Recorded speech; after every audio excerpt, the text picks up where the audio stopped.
Good morning. Welcome to the August 2025 ASSP Alabama chapter meeting. If you would, please join me in the pledge. I pledge allegiance to the flag of the United States of America and to the republic for which it stands, one nation, under God, indivisible, with liberty and justice for all. Today's presenter is Mr. Tom Robinson with Alabama AGC Group. He's going to present today on basically mental health issues, which can lead to suicide, both in construction and general industry. Tom? Okay, so as Tom said, where's the camera? I need to look like that. You're fine. Okay, as Tom said, I am Tom Robinson with the Alabama AGC. This is a presentation that I've shared, and I think most everybody in here has heard this before, and I've sort of shortened it just a little bit, but we call this the other killer, suicide and mental health in the construction industry. It also applies, a lot of this applies to general industry. I'm going to tell you up front a couple of things that I tell everybody when I present this is that I've been told about certain words and phrases that we have to be careful around. We don't say addiction anymore. It's now substance use disorder. I've been told not to say, we don't say committed suicide because there's some implication there that the person who takes their own life, that implies they were rational and nobody rational person would take their own life. We don't even say trigger anymore because a trigger is a part of a gun and that might trigger someone. But I'll just tell you, I'm old school and I use all of those phrases still. That's just how I am. The other thing is, I presented this a few years ago for the ASSP down at the university with the leadership thing. And at the end, after a couple of days, I got feedback in the email of what people had to say about my presentation. And one of the comments was, I wish I'd known in advance that this presentation was about suicide. So just so you know, it's right there on the first slide. Okay, so if that, so we'll get into it. Why are we talking about this? Do we really have a mental health problem in construction? We don't have a problem, do we? I've been asked that question. Do we really have a problem? What is the problem? Why are we talking about mental health specifically in construction? And why, really, why are we talking about suicide in construction? Why do we need this? Is there really a problem? And the fact is, and I have some numbers here, we have a problem in our nation with mental health and suicide. I'm going to tell you, the CDC reported, and some of these numbers are a little old. It's kind of hard to get current numbers. We have to do a lot of digging and stuff, so bear with me on some of these older numbers. But suicide deaths in 2022, 49, we'll say, roughly 50,000, an increase of approximately 2.5% over 2021. That comes out to be 135 per day, and that comes out to be about 100. That comes out to be about one person every 10 to 11 minutes in the United States takes their own life. More than double the homicides in 2022. We had 21,000 homicides for 2023. The homicide numbers dropped to 18,000. That's reported by the Datalytics. But we got 49,449 suicides. We got 21,156 homicides. And every time someone kills someone, every time there's a mass shooting, every time there's something like this happens, the news is flooded with, we've got to do all of this stuff to keep people from killing each other. Listen, we got to do something to keep people from killing themselves. This is a problem. 1.6 million adults attempted suicide in 2022. Of those, majority were 18 and 25, and you can see this. I'll share this information with anybody. You can see where I got those numbers. Provisional numbers reported by the CDC for 2023 were 41,000 suicides and counting. That's 136 per day. That means we're up from the previous year, and those numbers did hold true, and the numbers have continued to go up. Suicide, I've shared this. We used to, people who were involved in mental health and suicide would talk about how many people were affected when someone took their own life. And it used to be somewhere between 3 to 5, but that number we're realizing has gone up drastically. You're talking a whole lot of people are affected. I mean, if one of us in this room or one of us with the ASSP here in Birmingham were to take our own life, there's more than 3 or 4 people affected right there. You count how many people go to church, how many people are involved in civic organizations. You talk about the people you work with, and all of these people are affected when someone takes their own life. And I've thrown in some things here. We always worry about family and friends, but we got to think about coworkers. We've got to think about clergy and the folks at church.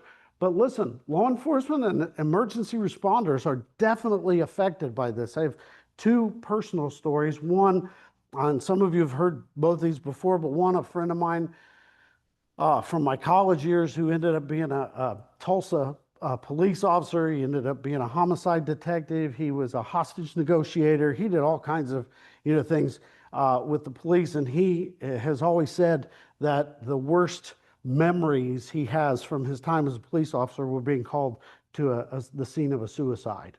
But one even closer is a good, I say a friend, a classmate from high school took his life several years ago. And he did it in a very public way in my hometown. He hung himself from a tree in a public park in my hometown.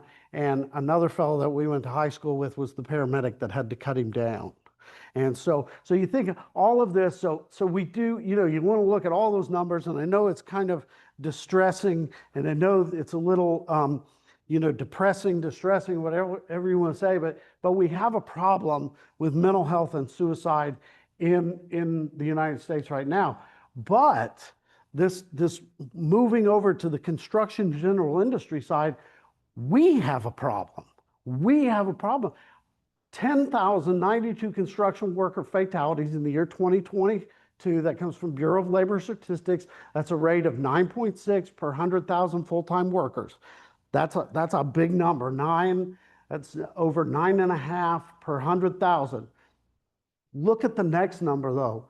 There were approximately 3,747 construction worker suicides during that same time. That is a rate of 53.3, and the overall suicide rate in the United States is 12.92. So we're having 5 times or more than 5 times as many construction workers take their own lives as are killed on construction sites. And then we're having, if you want to look at, we're 4 times the national average for suicide in construction, general industry, and just that industrial sort of environment. That's ridiculous. And I tell people, if you think of it this way, and numbers are always, always deceiving. Anybody can play, right? What was it? What was it Mark Twain said about there are 3 kinds of lies. There are lies, there are damned lies, and there are statistics. Okay, so anybody can do the statistics. But what I tell people is think of it this way: is Bryant Denny seats what, 100,000 roughly? Let's just say 100,000 on a good Saturday. You got 100,000 people there. If those were all construction workers, by the end of the year, 53 of those people would have taken their own life. That's a lot. That is way too many. Why is our industry so high? Why is the industry so high? Well, first of all, men take their lives at a rate nearly 4 times the rate of females, and men represent 79% of all suicides.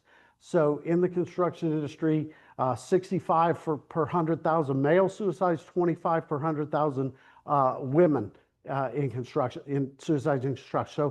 So men commit suicide 4 times more often than women, and men represent a good portion of the construction and general industry workforce. I mean, that's just numbers, you know, it's going to be. Let me throw something in to you, though, that's not in the slide. Throw something out to you. It says that men commit suicide 4 times more often than women. Women attempt suicide 10 times more often than men. So I don't want to say that we're better at it, because that sounds awful, but we're just better at it. We succeed more often, and the numbers will show, and we'll just see what you guys think. How do you think most women attempt suicide? What means you think they use? Pills. And to throw up, they get, you know, found, they pump this out, you know, how do you think, what do you think is the most common mode for men to attempt suicide? Firearms, handguns. It's hard to come back from that. So men succeed 4 times more often than women, but women try 10 times.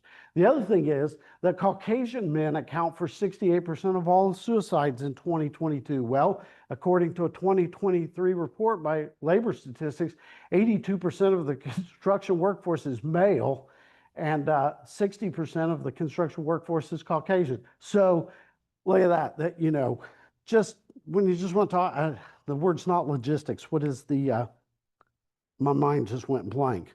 But when you just look at how the makeup, then yeah, you're going to say that construction is going to suffer a higher rate of suicide than any other industry. But there are other reasons. And here are some things that I've put together.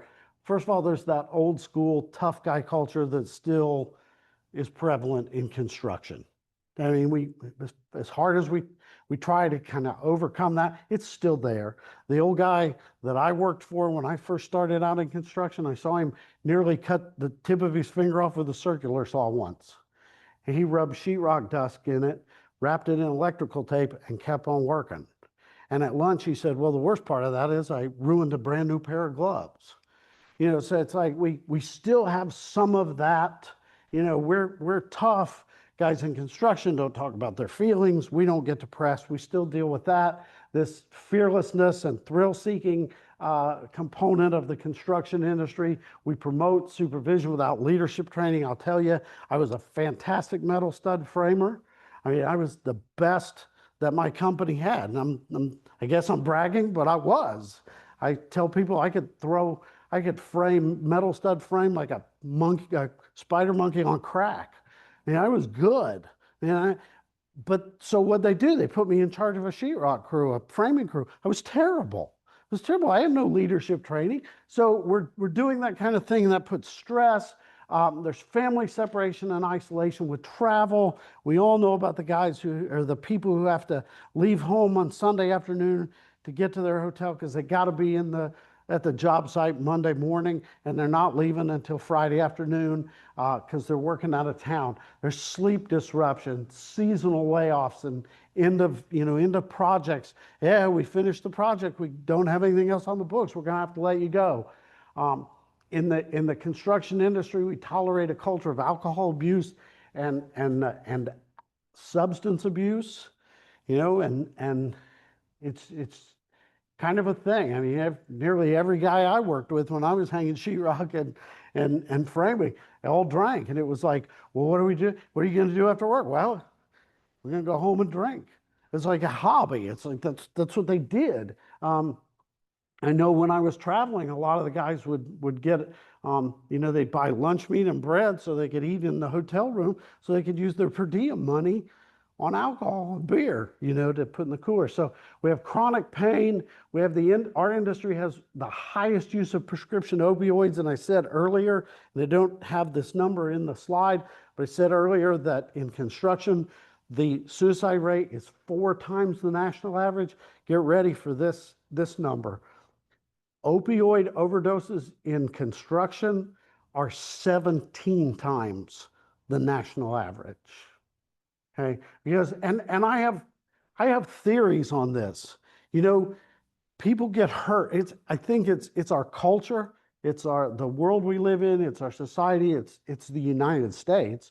But we have reached a point where people get hurt. You tear a rotator cuff, that's painful. You go get it fixed, and it's gonna be, you're gonna have pain for a while. Anybody ever had that injury or yeah, it's painful, right? Even recovery, and even after it's better, there's some pain. So, we go to so guys go to the doctor and they like, well, I don't want to, people go, they don't want to feel any pain. So we prescribe, rather than say, take 4 Tylenol and just get used to the pain, it's, let me prescribe you Oxycontin or whatever is the thing now. Let me just prescribe you something that will just take all the pain away completely. And we, then, so that's what's going on. We know how addictive those could be. So we got this high use of prescription, and then performance pressure. Everybody knows whether it's general industry, whether it's construction, jobs got to be done right. It's got to be done under budget, and it's got to be done yesterday. And we're so all these things figure in. Let's see. I thought I had another slide, but I guess not. So there's hope. I want everybody to make sure that if you're watching us online, if you're here, make sure you know these numbers. 988 is the suicide hotline. It's like 911, it's like 411, whatever. You just 988, take you directly to the construction, or not to the construction, but to the suicide hotline. I want you to know that also on that number, one of the first things they ask is if you're a veteran.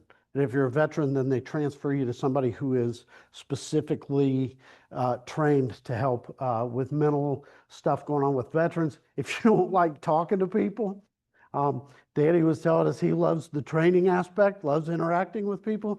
I tell people that I've only got one friend and I hate him. So if you don't like talking to people, if you just want to text, you can text 741-741. That's the texting number for the suicide hotline if you don't want to talk to people. But these things are great. Make sure they're on your job sites. Make sure your employees know them, and then learn to recognize warning signs. Someone who's at risk. These are all the warning signs, and it's interesting. I go through these, and every time I go through them, I think, wow, that's me. A few years ago, we were at the governor's conference, and the woman was talking about, this was before, and just so you know, Jeff Rogers is the guy here at AGC who's my boss. This was before Jeff Rogers was the boss, but we're sitting in this breakout session about workplace violence, and the woman is going down the list of all the signs that somebody in your office might perpetrate workplace violence. And my coworker and I both looked at us and were like, the boss, it's him. He's the one that's going to commit violence. But I looked through these, and I think we all know somebody who's feeling sad, who talks about feeling trapped. There are extreme mood swings, this increased use of alcohol and drugs, or even a beginning use of alcohol and drugs, decreased self-confidence, feeling hopeless and helpless, sleeping too much or too little, being anxious, agitated, or restless, withdrawing from family, and talking about being a burden. All these things are the signs that you want to look for. And I know we probably all would exhibit these signs at one time or another, just in our lives. Just we have stress. Okay? But then there are some more specific ones in our industry, and that is decreased productivity. That employee who was your top person, and now they just keep dropping down the list. Okay, their productivity drops off. Increased conflict among coworkers. That worker that got along with everybody and now can't get along with anybody. Problem-solving ability decreases, and then this one is one of the big ones right here, is increased tardiness and absenteeism. And that's another one. I heard the other day somebody say that we don't talk about absenteeism anymore because that might hurt somebody's feeling. We call it presentism. It's instead of talking about how often they miss work, let's talk about how often they're at work. Is that not the craziest thing you've ever heard? Listen, I just got married back in February, and my wife, where she works, they give out a bonus every quarter, and there's a list of things that you do to get the bonus. And one of the things on the bonus is show up to work every day and park in the right parking spot and wear the right scrubs. And last quarter, she's the only person who got the whole bonus because people just don't want to, they just don't come to work. But, and I don't think this had anything to do with mental health stuff. This is just people don't want to come to work. But increased tardiness and absenteeism. You've got that employee who used to be there every day, not just on time, but if they were 15 minutes early, they were 10 minutes late. They were there every day, right on time. They were ready to go to work. Then they start coming in late. They stop calling to let you know they're coming in late. They just show up late. And the lateness gets later and later. Then they start calling off, a couple days a week. And then they stop calling off, they just stop showing up. And this can be a real sign that something is going wrong. So, kind of know these signs. And then I'm going to tell you just a quick, there are all kinds of mental health first aid programs out there. Really, there's all kinds of stuff that you can do. It's just there's something everywhere, and I suggest doing something, and I'm going to get to that in a minute. But this is from the Construction Industry Alliance for Suicide Prevention. It's task. You tune in, you ask, you state, and you connect. And we'll go through those. Tune in. When you notice that something's wrong, focus on that person for some warning signs. Look, I tell people to go even just one step further. Like, if you are the full-time safety person at your company, if you're a consultant for a company, if you're seeing a lot of, I know that it can be overwhelming to know all the people that you work with. But I encourage my people that are safety people or superintendents or leadership, I say, get to know, even if it's just one thing about the people that you work with or that work under you. If it's just one thing, just know one thing about that person so that you can connect with them and ask about that one thing. I know to ask Danny about dirt bike racing, right? I know to ask Tom about Disney. When was the last time you were at Disney, Tom? Yeah. See, you learn things. And then that way you connect with your worker and you can say, hey, how are your kids? I know your boy's playing ball or, whatever. And you connect with that. And then it helps you to know when things maybe are not going right. Ask them what's going on if you're noticing the signs. Now, and I've told this before, some mental health, suicide, first aid people suggest just totally direct. And that is, Matt, you haven't been to work 2 days this week. Are you thinking about taking your own life? That's, to me, that's a little forward. Okay. That's going right at it. That's hitting it head on. And in some cases, that may be what it takes. That's not necessarily the way I do things, but you got to ask. You got to let them know that it's a serious thing and connect them with somebody who can help. Danny and I were talking about theater before. I'm an actor. So I'm one of those guys who say, I'm not a doctor. I'm not a healthcare professional, but I've played one on the stage. You don't want to, that's not going to do anybody any good. I'm not going to go to Tom I'm not going to come to you guys for advice about cancer because nobody in here is an oncologist. So you need to connect people with professionals, folks who can help them and not just say, something along the lines of, hey, come talk to me later. No, let's get some people the help they need. So I used to tell my story, but I think everybody in here kind of knows my story. I had a mental break. I'm over this is 25 or more years ago. In a personal mental break, I suffered what was called a dissociative disorder, where I would black out and I was still functioning like a normal person. Not that somebody with mental issues is not normal, but I was functioning my normal everyday routine. And yet I would lose track of days. I would just completely forget where I was and what I was doing. I was starting to act in ways that were, way out of character for me. And some, I was to the point where, I tell people now I'm a 25-year+ suicide survivor. I never actually made the attempt, but boy, I put together a plan. I was ready. And then I got some help. Some folks helped me to then get some help, and I'm thankful for that. Although, looking back, it was, they didn't know what to do. Nobody knew how to help me, rather than say, "Hey, you need to get some help."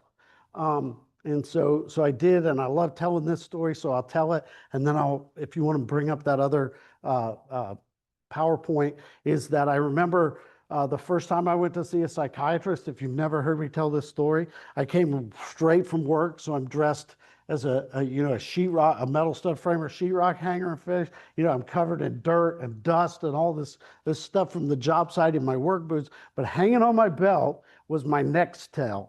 Remember Nextel, the two-way radio phone? Okay, and I'm sitting there, and the psychiatrist and I are kind of getting to know each other, and I'm telling her what's going on in my life, and she's asking me questions. And this is no kidding. You can't write this stuff for TV or movies. She asks me if I've been hearing voices, and my Nextel went off. And one of the guys on my crew says, "Hey, Tom." And I looked at her and I said, "Did you hear that?"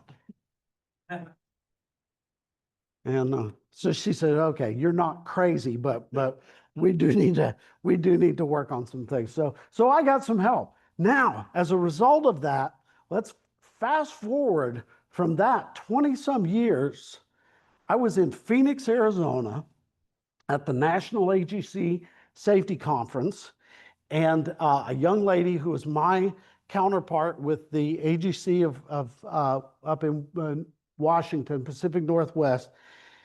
She had just finished a master's program in mental health, and she had written her, done her, what is it, your thesis on, or dissertation, whichever, one is for a doctorate, one's for a master's, whatever it was for a master's.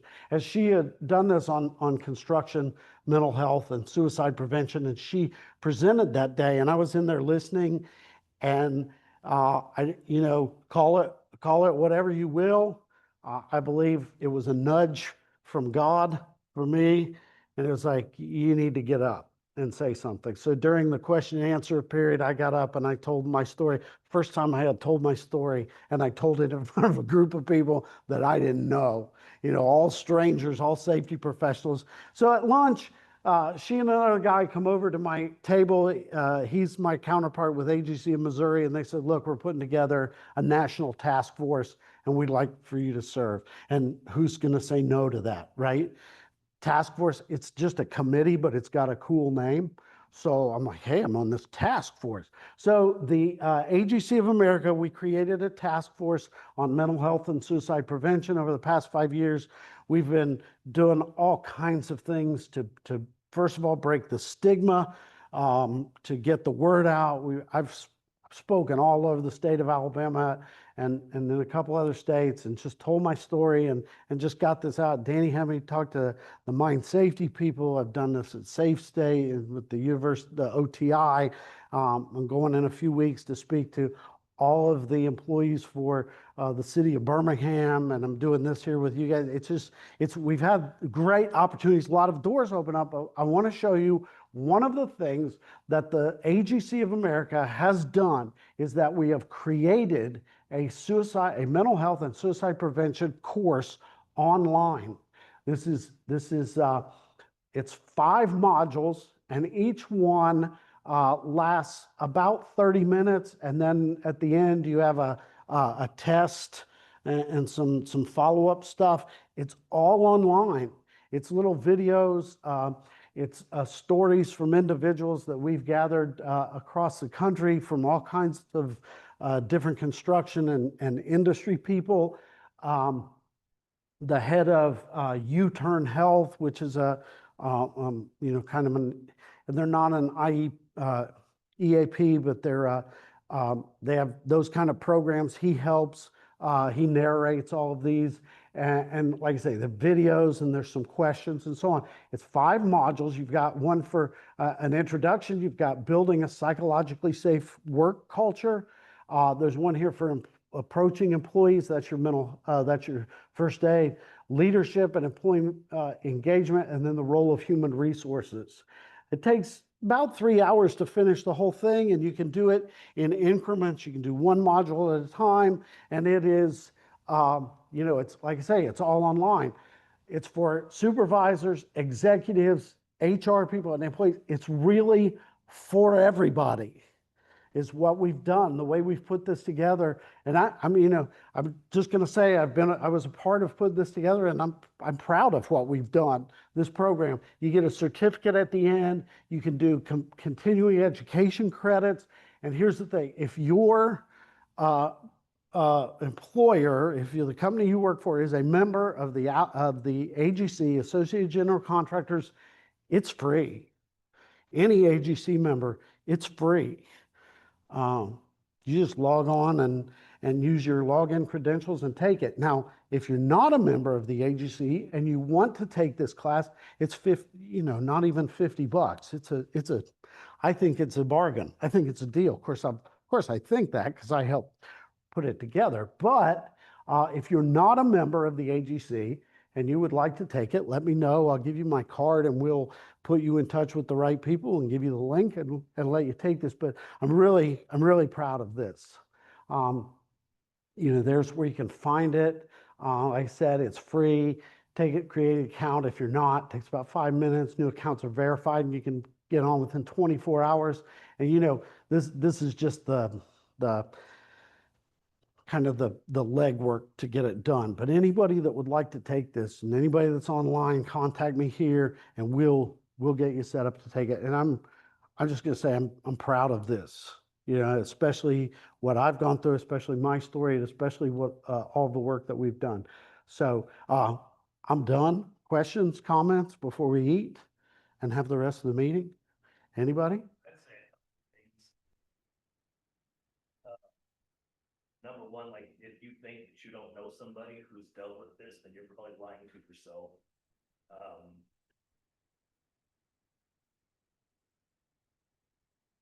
I've had somebody really close to me that was like this close that it was my daughter. My wife and I for a couple of years would have to go in her room every night to make sure she was. And it is a really hopeless feeling because as the helper, you do not know what to do. Because there's nothing you can say. At times, maybe there is sometimes, but with us, at least there was nothing we could say that would convince her otherwise. And she was that list, everything that you had on there: helplessness, hopelessness, I'm no good.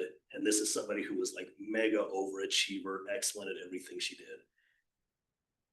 So it is important for everybody to know what these resources are, because the person in the situation usually is not going to be the person who reaches out for the help. They don't feel like they can even reach out for the help. So just even if you don't know that you know somebody, get the information and keep it somewhere where you can access it quickly, because there might come the time when you are the person that's there with somebody who's thinking about it, and you need to be able to give them the information because they probably will not do it themselves. I'm with you. I thought I could have handled this. Yeah. I'm gonna get through this. My upbringing, the way I was raised and my church upbringing and so on was I was constantly in conflict with why am I feeling like that? Why is this going on if I'm trying to it's just right. Appreciate you sharing. Anybody else? Questions, comments, anything? The training, Yes, sir. is that specific to the construction trades, or, is it written specifically with that in mind, or is it a broader based? It's, and I know we're ASSP, so we represent construction and general industry. It's it was geared towards construction to begin with. But it is very much gonna hit general industry as well. Trades, any trades, your working class people. Now, like I'm gonna say, it's not for medical people, or if it's not for teachers or whatever. It's for people who get their hands dirty and build things and make things work. But yes, it very well carry over to general. And there's a lot of stuff in there that's just, it's just common sense stuff, no matter who you work. Yeah. Anything else? Anything? Tom, even though a lot of safety managers are kind of pressed into service to try and help address this kind of thing, and there were no more experts than anybody else. It's doesn't necessarily even fit to the classic framework of safety. But there are things that employers do to try and address these things through, like, say, EAPs, employee assistance programs. Any thoughts on those? I was with a group recently where there are actually some small contractors. I mean, you think of EAPs and you tend to think of, well, the university's going to have one, your larger companies are going to have one. These were small contractors that had, lined up with an EAP. Yeah. For these, I mean, these are less than 20 people in their companies, and they had lined up with an EAP on that. I was kind of curious as to your thoughts on that kind of thing. Okay, so the thoughts on EAPs, I think they're great if they work and if they're kind of used. I know the couple of forums, open forums we've had, and by the way, I'll let you all know that the AGC of America also, we do open forum. I think once a quarter we do an open forum for mental health and stuff, that if you contact me, I'll get you on the list and send you that, where you can log in, and we do this online just to discuss things. And several of the forums we've done, whether in person or online, the EAPs always come up. And I've had several safety people say that their employees come to them and say, look, I tried using the EAP, and I got put on hold, and they got the runaround, and there was all this, it was lots of hoops to jump through. So a couple things about those employees, this is number one, make sure you get a good one. Number two, make sure as a safety professional, you're checking it. You're calling it, just call them and say, I don't have a problem. Or, I don't, an issue, I think we're shying away from saying problems, but I don't have an issue. I don't have something going on in my life, but I'm calling to see how good you people are. If you're really doing what you're saying. So I like them, and I'm gonna push, not push, but I'm gonna, one that I have is Return Health. And I know, again, if your company's a part of the AGC of Alabama, we have a program where you can get a discounted deal with them. But U-Turn Health has within their program, it's a lot of peer-driven stuff. If you call, you're connected with somebody who has been through what you're going through. You're connected to, you're given resources, chat rooms and things where you can go and talk to other people in the industry, and you're assigned a coach, and their program is also is made available to employee families, so that wives and children can call, or husbands can call about mom, dad, whoever's.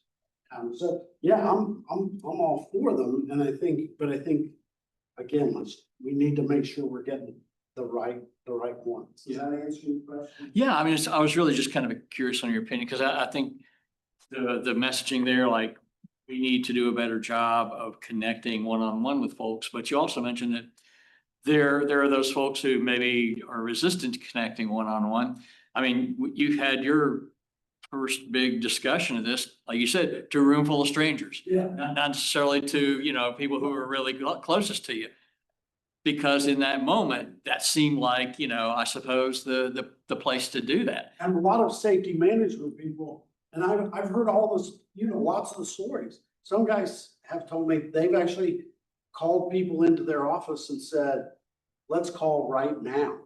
And they would make the phone call with the employee to make sure, that's going a little bit far, but sometimes that's what is. Imagine most of them are confidential though. I mean, Yes. as an employee who's, having an issue, you could contact the EAP and it's not gonna come back to your employer, presumably. It is. If they think there's even a chance of that happening, People aren't gonna call. they're gonna use it. Yeah. And like you said, I think a lot of safety management people, they're not equipped for this. It's not, doesn't fit your classic safety profile, does it? Like I said, we promote supervision, we promote foremen and superintendents from the trades. Oftentimes, we're promoting safety people from out of the trades. And they're not, we give them a 10 or a 30-hour class and say, you're the safety guy now, and they're not prepared for this. By the way, I got an email the other day is that this is becoming something that OSHA's focusing on. And this is an OSHA Safe and Sound event. We actually tied in with that. And so I thought this was a terrific topic for this particular week. AGC of, like I say, up in the Pacific Northwest, a couple of the AGC chapters up there have actually been able, and these are state-run programs kind of thing, but have actually been able to lobby enough to get a mental health module within the 10-hour as an elective. Which is kind of cool. That's kind of cool. I would do that, and I would be all for, OSHA adopting that across the board, offering that as an elective, or something we could do, so.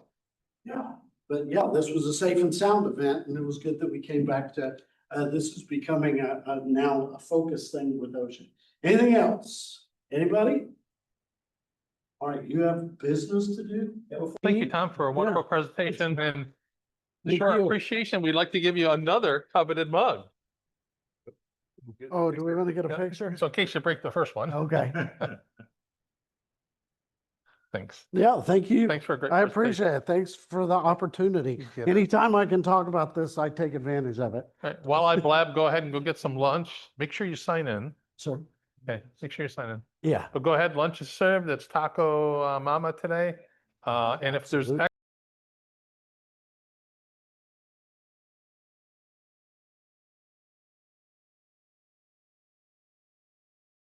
Absolutely. Well, thank you for attending. I think everybody here knows everybody except Tom. You're a new member. We haven't seen you in a long time. How you doing? I know. You just anybody have any announcements at all? Any safety shares? Unfortunately, 2 people died down in Mobile this week. Trenching issue wasn't a trench, it was manhole. Hydrogen sulfide, H2S got them. 2 to 3, 1 survived. So, obviously, That was somebody was in and somebody went in to rescue them. yep, And one went in, succumbed to H2S, went down, another one went in to get him, succumbed. Third one went down, felt bad, like 3 or 4 rungs down, was able to at least get partially out, and they were able to save him. So, unfortunately, they didn't do any testing in the manhole, whether it's methane gas, hydrogen sulfide gas, your boss parking the exhaust of the vehicle next to the intake if you're using a ventilation, which happens all the time. Surprisingly, not more people are dying in these manifolds because they just don't check them. It's amazing. Let's see, we covered this in June, but I wanted to go back over it because I went to visit a client this week. OSHA is doing site-specific targeting. When you send in your injury form information to OSHA, for those who have 20 or more employees, you're required to at least send in the 300A, if not both the 300A and 300 form, for those who have 100 or more. And they are doing inspections of facilities that have injury rates higher than the national average from the Bureau of Labor Statistics. However, you are supposed to send in your information starting many years ago. If you have X number of employees, now it's down to 20. And I ran across the company this year that's had more than 20 employees for 30 years. They've never sent it in. And if OSHA finds that out, they're gonna come visit them and give them a little slap on the wrist. So if you do have 20 or more employees, make sure you send in your OSHA injury form information by March 2nd. 2025 will be due March 2nd, 2026. Everybody knows the governor's conference coming up a week from this Monday, next Monday, I should say. Usually we arrive on Saturday, so a week from this Saturday for us. On October 10th, ASSP, AGC, ABC, UA, Safe State, and maybe some other organizations are going to have an event. It's a litigation consequences of a catastrophic incident. Speakers, Bruce Henderson. We're going to have about 50, because that's all we can handle at the University of Alabama Safe State building or location. The rest will be by Zoom. We're inviting 20,000 people to this to attend in Region 4. So you're hopefully going to put this on your calendar to attend this interesting presentation litigation. And it is free. One thing I want to bring up, and I'll have another slide on this later, is if you're a CSP, a ASP, a CIT, a CHT, a CHST, et cetera, any of those safety certifications, moving forward, we're going to be probably using ASSP when we can, and they need your address, ASSP address, so that your CEUs will go directly to BCSP. And we need that information. So we're going to be asking that for your address to put on our login sheets moving forward. And then in February 26th, we're going to do a PDC on electrical systems. You know, how does electricity get delivered to your machines? What's all the process in there? Dr. David Carpenter has been kind enough to say he'll do it. So it'll be a half-day PDC. We're going to charge $50 for this to attend. That will include lunch. All right, take care. Upcoming chapter meetings, obviously, Danny Smith's going to do our blame and accountability presentation on September 19th. That'll probably be our last Friday meeting for a while. We're going to move to Thursdays. So we'll be doing Thursday meetings starting in November. Obviously, October 10th is our meeting with that Zoom big event we're going to have. November will be our first Thursday meeting. It's to be determined. I've got the safety representative from Harbor Freight doing a presentation. December, we're trying to hook up the new Birmingham OSHA regional office. One of their persons attending and talking to you about, welcome, we're Birmingham OSHA. We're here. Any questions? What's going on, OSHA? Hopefully that'll happen December 11th, which is a Thursday. January, we're working on, and then our next big event, first part of next year, is our JSU Alabama chapter co-meeting we always have. That will be on a Friday. I got Steve Sawyer with Bashville and Gory doing a presentation for the students there, along with any of the members that show up. See anything else? Training opportunities. We're back in the school session now. So University of Alabama Safe States OTI program has a lot of training going on right now. I didn't put any down for August. I went to September. Some of the interesting ones coming up. There's a hazardous materials course, which is a week long, and so I virtual. They do have an on-site one, excavation trenching. We just had 2 fatalities, I said, in Mobile, and that'll be down at the BCC in Tuscaloosa. Deep South Center at UAB is also back online with some training, and they're going to be doing audiometric testing, both an initial and a refresher course in October. They have nothing scheduled right now in September. I've got their websites up there if you want to head to the website for more information. CEUs, as I mentioned earlier, we've had issues with getting our certificates, attendance. I got 2 since July of last year, one for August and one for September. I got none for any of the other meetings we've had. So we're trying to figure out what we're going to do moving forward so we can get these within a couple weeks versus not getting them. We're going to start tracking what we sent in. We're using UA, OSHA, OTI group to help us. And we're going to go to ASSP. September, I've set up ASSP for our meeting in September. We'll send all our information to them.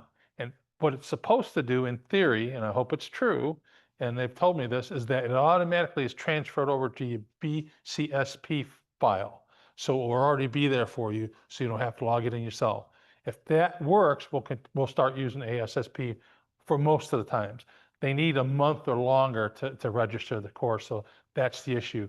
With the event in October, we can't use ASP because we just can't get the information to them fast enough with all the attendees and so forth. It's just gonna be too big for them. I think that's about all I have. So the next meeting will be September 19th. I got a comment. In October, the 28th, 29th, 30th is the 19th annual Southeast Mine Conference at Rossburg. I'll send you some information on it. Okay, yeah. As soon as you can, get it in, I can get it on our website. Okay, yep, we'll get it on our website. Same location over at Ross Bridge? Ross, Yep. we're back. Okay. Yep, I saw Florida's Mine Safety Health Conference next month, is it? I think it is. I've seen a bunch of those sent to us. So yours will be in the end of October. Great, thanks.